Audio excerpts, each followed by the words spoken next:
a time of hope. The European powers entered the 1920s thinking that they had fought to make the world safe for democracy. Concerned about the threat of communism, many European countries improved their treatment of workers. Peacetime industries gradually increased their productivity and so did the economies of the West. During this time, the German economy suffered briefly. In 1923, it was hit by inflation. Germany quickly recovered and enjoyed 5 years of prosperity under its new democratic government. Economic instability. Production expanded faster than people's ability to buy goods, so sales began to drop. The key cause of the economic slump was Europe's heavy debt to the United States. By 1929, Europe had borrowed $2.9 billion from the United States. These were added to the debt still unpaid from the war. Britain and France financed these debts by demanding that Germany make its reparation payments, but Germany could pay reparations only by borrowing from the United States. When the Europeans had trouble paying, United States banks had big problems. The crash. On October 24, in 1929, the American stock market crashed. Within a month, American stock values dropped some 40%. Within 3 years, the average value of 50 major industrial stocks had collapsed from 252 to 61. In that time, 5,000 American banks closed. Reasons for the crash. When people lost their money in the stock market, they could not buy goods and some factories began to close. People lost their jobs and could not find new ones. Between 1929 and 1932, world economic output dropped by 38%, and international trade fell by two-thirds. By 1932, there were more than 40 million people out of work worldwide. Productive wages earners were reduced to accepting charity or relief from the state. This crisis became known as the Great Depression.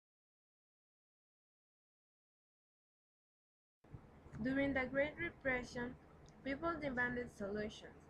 In the United States, France and Britain governments were able to make reforms with democratic systems of government. In Italy and Germany, however, the Great Depression resulted in fascism, a nationalist and anti-communist system of government that openly supports violence and dictatorship to achieve its aims.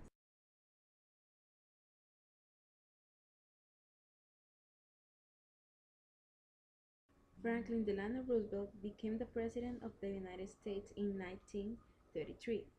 He created a program of social reform and economic recovery. These projects created new jobs, unemployment insurance, and social security. Also expanded organizing rights for labor unions, reformed the banking system, and began price support for farmers.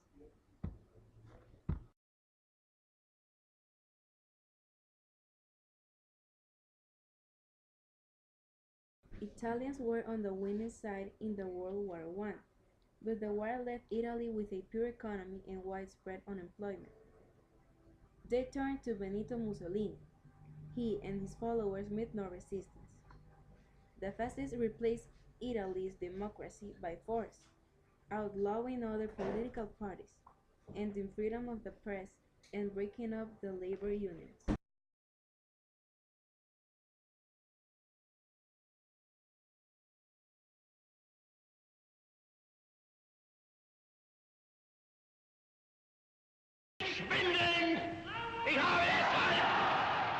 Among them, Adolf Hitler.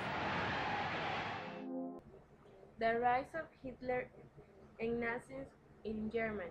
Adolf Hitler emerged from world disgrace in World War I. With the beginning of the Depression, however, Hitler and his ideas gained a wider audience. At the time, Hitler was the leader of the Nazis. The party called for German-speaking peoples to unite in a crusade against communists and Jews.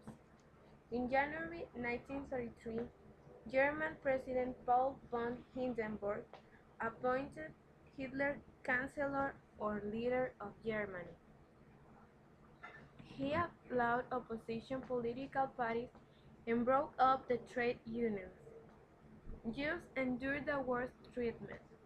The Nazis passed a series of laws robbing Jews of their property and their civil rights.